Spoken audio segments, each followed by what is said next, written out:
¿A qué edad empezaste a vivir fenómenos? Pues yo desde muy pequeña ya tenía dentro de mí una sensación de venir de otro planeta o de tener conexión con seres de otro planeta. De hecho, usaba conscientemente habilidades psíquicas en mi día a día. Sí. Lo que pasa es que eso eventualmente lo dejé de pensar en ello, dejé de conectar con ello. Pero en el momento que llegué a la pubertad, a los 15 años, yo estaba estudiando en la ESO y mi sueño era ser física, porque yo lo que quería hacer con la física, con mi carrera como física, era estudiar una teoría que explicara el porqué de la existencia y los orígenes del universo, ¿no? Entonces ahí es cuando empecé a tener experiencias paranormales, porque me empecé a dar cuenta de que para responder a la pregunta de cómo funciona el universo, no solo se necesita la física enfocada a la materialidad, sino aquello que va más allá de lo material, que es la metafísica, que es la conciencia.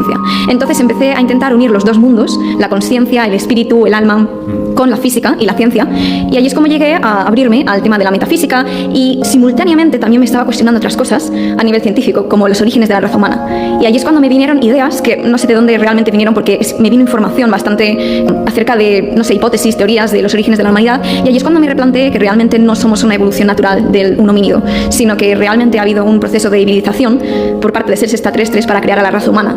Y ahí es cuando empecé a abrirme a los extraterrestres y cuando tuve mis primeras experiencias con contacto con extraterrestres, exacto. De hecho, cuando tenía 5 o 6 años les decía a mis padres que yo no era de este planeta. Y me preguntaban, ¿y cómo es que no eres de este planeta? Y yo les digo, mi alma se ha teletransportado a la tripa de mi madre. ¿Esto con 5 años? 5 años. Ostras, esto es muy curioso, ¿eh? Sí. Ostras. O sea, que ya había dentro de ti esta inspiración, ¿no? Sí. Y consciencia. Sí, y estaba consciente de la realidad de las habilidades psíquicas. De hecho, muchas veces lo utilizaba en mi día a día. Yo perdía un objeto y utilizaba lo que llamamos los psíquicos visión remota, y es que me concentraba en la energía, en la frecuencia vibratoria de este objeto, lo visualizaba y obtenía psíquicamente imágenes del lugar donde estaba. Entonces acababa encontrándolo.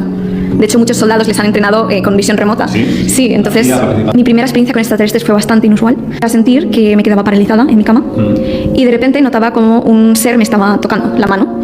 Y de repente me fui fuera de mi cuerpo, me sacó fuera de mi cuerpo y vi a un ser pleiadiano que enseguida, solo con verle, reconocí que ya le había conocido a este ser, que ya había tenido contacto en otras vidas, y tuvimos relaciones, lo que resultó en un hijo, pero en otra dimensión.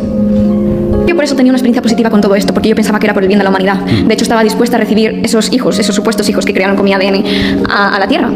Pero llegó un punto en el que me di cuenta de que su intención realmente era reemplazarnos.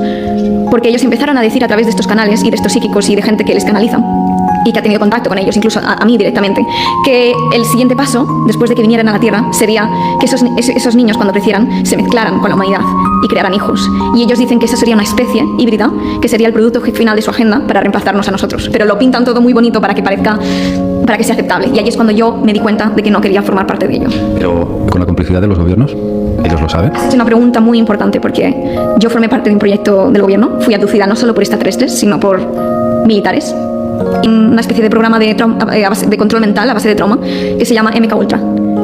¿A ti te aplicaron MK Ultra? A mí me aplicaron MK Ultra. Yo cuando tenía 15 años y empecé a tener estas experiencias con extraterrestres de contacto, no solo tenía experiencias positivas, sino que tenía experiencias negativas. Yo recibía ataques a mi habitación, en mi casa, yo tenía presencias negativas, pero cuando un día estaba en mi clase, estaba estudiando, yo estaba pensando sobre todas estas cosas y de repente me vino una memoria muy, muy fuerte a la cabeza y muy vívida de yo, cuando tenía aproximadamente 4 o 5 años, muy pequeñita, estar en un laboratorio y estar rodeada de médicos, de doctores que no eran extraterrestres, sino humanos, haciendo un tipo de prácticas que eran con fines pues bastante negativos, porque me estaban traumatizando. Sí.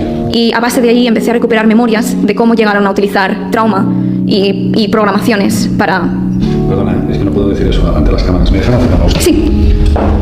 Bueno, es curioso que tienes una morfología en el rostro bastante curiosa, porque tienes el mentón muy pequeñito también, que es típico de los grises, y vosotros no sé si lo veis desde aquí, pero es una persona realmente con un rostro singular, ¿vale? ¿Puedes mostrar a las cámaras una cosa que me has hecho? Si puedes levantarte, mostrarlo un poco mejor. Bueno, es un poco, muy extraño. Esto es una flexibilidad muy rara. Sí. Me explicaron que cogieron mi ADN metafísico y que a partir de ese ADN y esa experiencia, esa energía, la mezclaron con la de este ser para crear un hijo. Vale, o sea que no estuviste embarazada. No, físicamente nunca estuve embarazada. Madre mía. O sea que utilizaron tu ADN y diseñaron un ser a partir de tu ADN. Sí. O sea que en este caso, más que extraterrestres, hablaríamos de interdimensionales. Bueno, es que los extraterrestres son también interdimensionales porque viven en otra dimensión que es más alta, que también puede ser física, como a lo que nosotros nos referíamos como material, como la Matrix material, pero es de una frecuencia tan alta que nosotros la percibiríamos como no física, y por eso muchos de estos encuentros pasan en el astral, por nuestra parte, porque nosotros no estamos a su nivel de frecuencia, no podemos realmente llegar a ese nivel desde este punto. Vale. Y este ser, bueno, no sabes muy bien qué era, pero tenía aspecto humano, imagino, porque si tuvo un acto contigo, pues lógicamente tenía que tener aspecto humano. Sí.